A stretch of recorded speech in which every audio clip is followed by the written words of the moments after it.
Buddy, how are ya?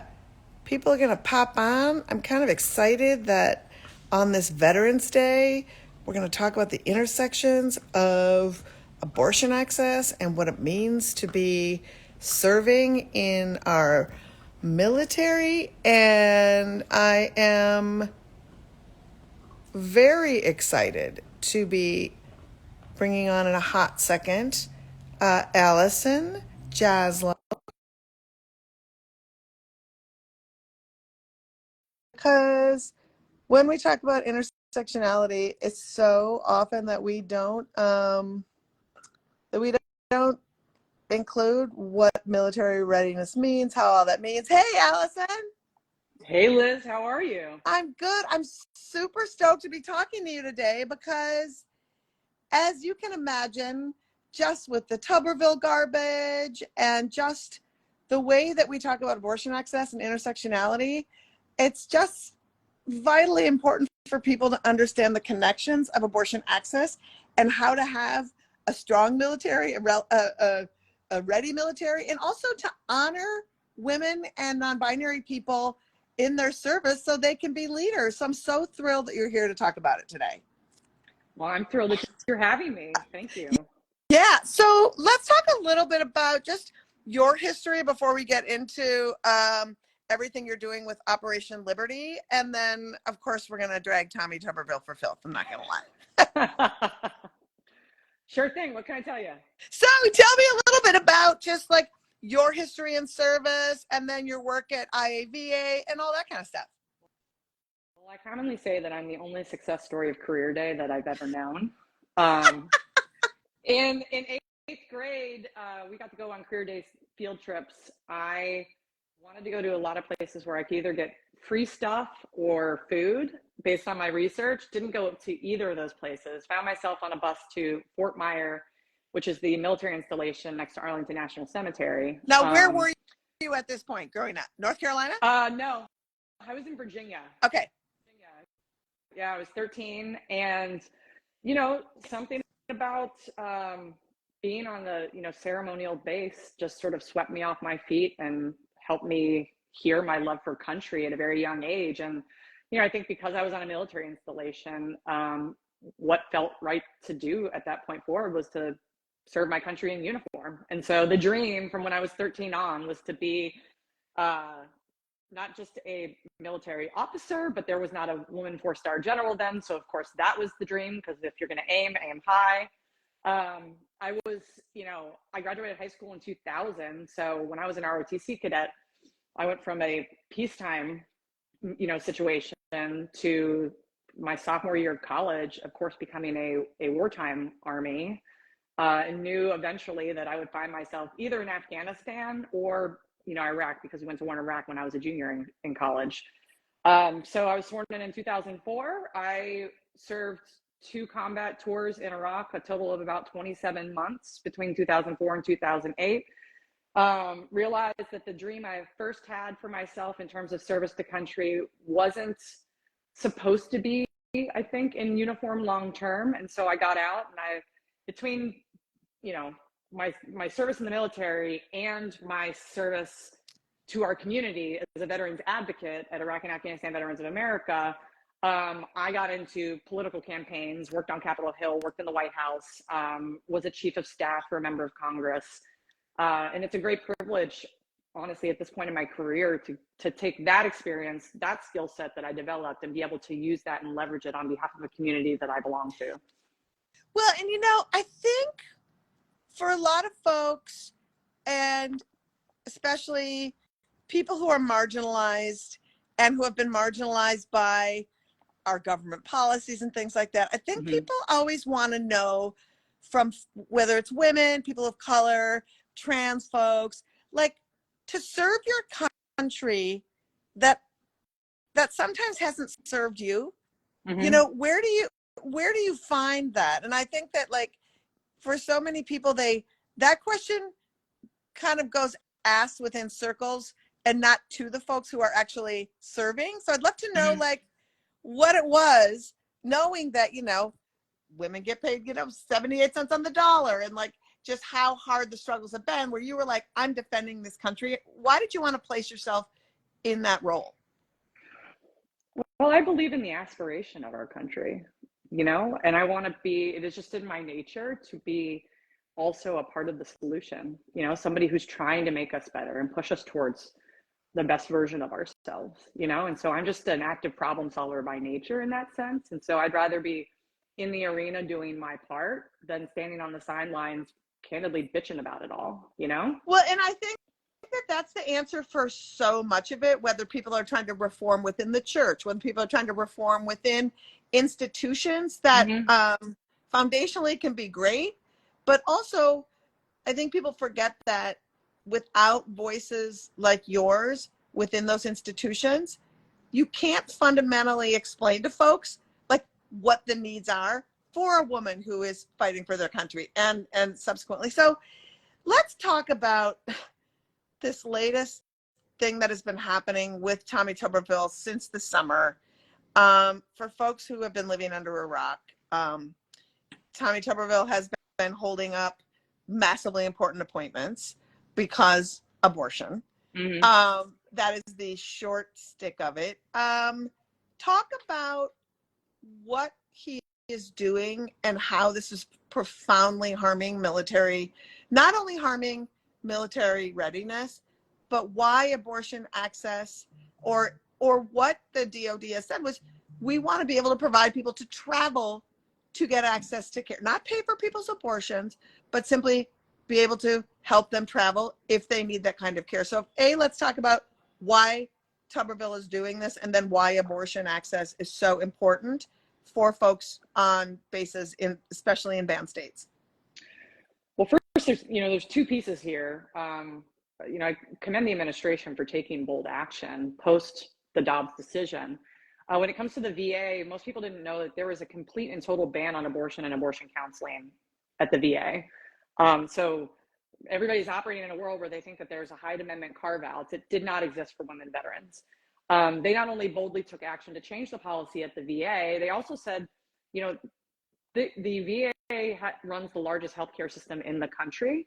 And so if there are women who are in, these anti-choice states with super regressive laws, if you show up at a VA hospital in need of an emergency abortion, the VA can care for you. And so the VA not only could step up for women veterans in this moment, but also was able to at least provide a backstop of care for women across the country, because it's got as large of a footprint as it does. In the DOD, you have to think about the fact that not just women in the military, but also family members of service members, of which there are many men in the military who have daughters, oftentimes don't get a choice where they get stationed. And so those families who have no choice but to be at Fort Hood, Texas, or have no choice but to be stationed in Huntsville, Alabama, are dealing with a completely different environment than civilian women are. And the DOD, I think not only stepped up to get folks access to the care that they need, which is also supporting them traveling to a state where they can go to a Planned Parenthood, for example. But I also think it's a force readiness issue. Like, not only is it taking care of the health care of the actual troops who are serving now, but the last thing we want to do with an all volunteer force is have a woman who grew up in California not want to join the service now because the military can't give her any guarantees as to whether she'll be stationed in Texas or not. And so, I feel like it was bold action on behalf of the administration. I think it was necessary action to care for people in real time, but I also think it's very defensible in terms of thinking strategically about how we need to protect both veterans and our all volunteer force going forward. And Tommy Tuberville now is protesting both of those policies, which, oh, by the way, we asked IEVA members if they supported the administration doing this, and an overwhelming number of IEVA veterans supported the administration taking action. But you have one senator who has his own personal political agenda, who, because of these policies, is holding up individuals' promotions, which not only is impacting that individual life, but he is also impacting the ability for those particular leaders to set strategic direction for their commands, for the soldiers who are in real time being threatened and attacked in the Middle East to have the leadership that they need from the top down, all because he wants to protest these two policy changes. It is him and him alone. And, thankfully, I'm now talking to you, Liz, after his own party started to speak out. But it took months for his entire, party to speak out publicly against this. Well, and Allison, the one thing I was also thinking about in all of this as this broke is it discounts completely the trajectory of a woman in the military, right? Mm-hmm. It says if somebody wants to, be a career military person and grow within the military, and the disruption of an unintended pregnancy would derail their entire career. And if they were in leadership and they had to leave because they were forced to carry a pregnancy, what does that do to the troops that they're leading and things like that? Well, and I will say it's still the brass tacks too, that like if you're a woman in the military and you get pregnant, especially if it happens at a critical time, like you're about to be deployed, you will be judged for that. I don't know if some of your folks who dialed in here are familiar with Amy McGrath, who ran for political office in Kentucky, but Amy would tell you, she's also a co-founder of Operation Liberty. She would tell you that there was a point where she had to decide between her career as a fighter pilot and being a mom. And so she chose being mom, but there are potentially other women who want to choose that career as a fighter pilot, and may need access to the care to make sure that they can keep that career on course. Yep. And that's the reality for women in the military. Yeah. And having someone else prioritize if and when you choose having a family is bonkers. It's the opposite of what we fight for when we fight for freedom, right? And so let's talk about Operation Liberty, because this was so exciting. I met Paul Rykoff, who was the founder of the IAVI, and he gave his first speech, and we had him on our radio show 100 years ago. And then to see what y'all have grown into is just so moving to me. But tell folks about Operation Liberty and what you all are focusing on with your programmatic mission and what you're doing. So from a very basic level, we knew that most of America wasn't going to understand how this uniquely impacted our community after the Dobbs decision came down. So Paul, Amy, and I got together to tell that story. It started with like very basic education, like I've already done on this Instagram, say like, hey guys, I want you to know there is zero abortion care at the VA. You can't even get counseled as to where you can get care there, and helping people understand that, especially our allies who otherwise thought that there was at least the Hyde Amendment. It really opened up their eyes. And then, we've got a lot of energy around that conversation. And, I'd like to say we're a part of the force that helped spur the administration's action in September for the VA policy and around the end of the last calendar year for the Department of Defense, and continuing to make sure that that care is protected is something that we're going to have to keep at. And then there's also like small niche policies that we're still trying to fight as well. Again, most people thought that the Affordable Care Act got rid of copay for contraception for all women in America, but not if you get your health care from TRICARE or the VA. And so, we're just a population that unfortunately has been really overlooked often. And I think Operation Liberty, I know what we're trying to do is make sure that that doesn't happen. So I really actually appreciate you inviting me onto your Instagram Live today, because I think this is part of the work.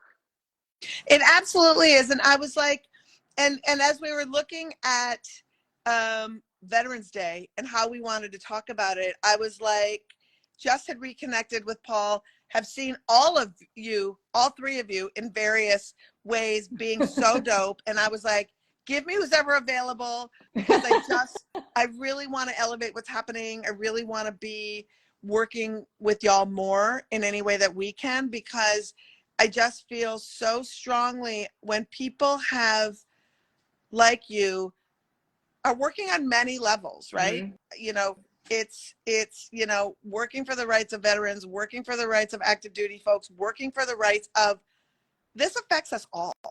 right? Mm-hmm. And so to be able to have you devoted to that, I really wanted people to learn about the work, and I really wanted people to be able to support you. So if there was one thing you wanted people to do today to honor veterans, talk about what that looks like when it comes especially to raising awareness around why reproductive care is important, and the work that Operation Liberty does. I guess two things. If I'm just going to speak generally, I think people too quickly thank us for our service, but don't slow down to understand what that looked like or what our experience was. And I think it would be very meaningful to any veterans that folks come across around Veterans Day to actually try and do that this year. You know, learn a little bit more. Don't be scared about hearing about war stories. But I think understanding our experience is more important than just thanking us for our service. And then when it comes to, you know, Operation Liberty, I think one of the other reasons, you know, especially Amy and I were, you know, shaking our fists in that moment, is that, you know, you spoke about freedom beforehand. It's like we fight for freedom. We also were given a great deal of responsibility in the military, right? My country trusted me with my troops' lives in battle. They trusted me, and especially Amy, with millions of dollars of warfighting equipment and to carry out important missions. But our country no longer trusts us to make decisions around our own healthcare. And so I think as a matter of principle, like we want to be in this fight because we feel like we can be unique messengers on the issue. And I think when you think about women veterans, especially around Veterans Day, in the context of, you know, reproductive health care and the moment that we're in, I would encourage everybody just to reflect on that our country was willing to put so much trust in us when the stakes were so great, and literally can't allow us to make decisions that regard just our own healthcare, you know? I mean, Allison, it's so true. In fact, people often ask me, like, what do I think is the scariest part of all of these abortion bans? And I often surprise them because my answer is the waiting periods. Mm-hmm. Because what the waiting periods do is they set a societal norm that women can't be trusted to make decisions quickly, or that we're frivolous with them, and that we're forcing them to wait 24 hours or 48 hours or 72 hours, right, to make a decision about whether or not we want an abortion. Nobody makes that decision. You think about it for a while. But if that becomes the norm and that becomes okay, then what we've decided is that as a whole, we don't trust women to make decisions for themselves. Why would we trust them to lead, right? And so the gift that we have given people who are serving our country to entrust them with everything you said, starting with this erosion of abortion rights, adds to the erosion of the trust to have women as leaders. And I think that that's something that folks should really be thinking about as well. Well, yeah, I think it's I believe it was Gloria Steinem. You know, Dolores Huerta, I believe, is Catholic and had very strong views around choice for a very long period of time until one movement leader meets another movement leader, Gloria Steinem, who changes her perspective. And it's something that has stuck with me today after hearing her say that story. But like, if we can't have power over our own bodies, complete, then how can we ever expect to be fully empowered in society? Yeah, It's that basic. that's right. Because the first step is taking us out of the solutions and the conversations around what happens to us. And I think that's the first thing that happens. And we know what happens when other people make decisions for us, whether you're Black and brown, queer, women, all of it, right?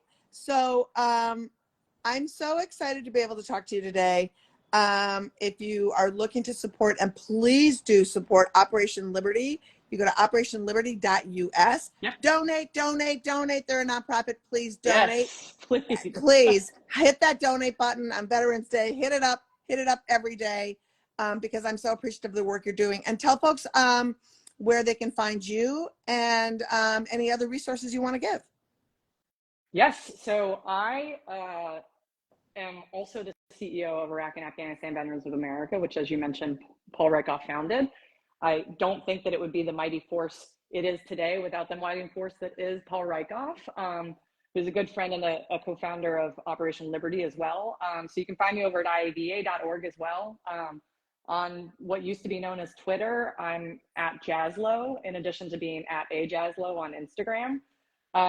Yeah, and hopefully, you know, on a TV screen, on a news program you're seeing one day too, because that's part of the work as well. Awesome. Well, follow everything they're doing. I'm going to put a link to the donate button in my profile and also in the Abortion Access Fund profile, because when Awesome. I save this, I'm sharing it with everybody. So people are going to be able to find you. And hopefully we're going to continue this conversation and be able to say, we're working on this project together, and you can figure that out. So let's do that, because I really appreciate everything you're doing. I think it's so important, and I honor you and thank you for everything you're doing.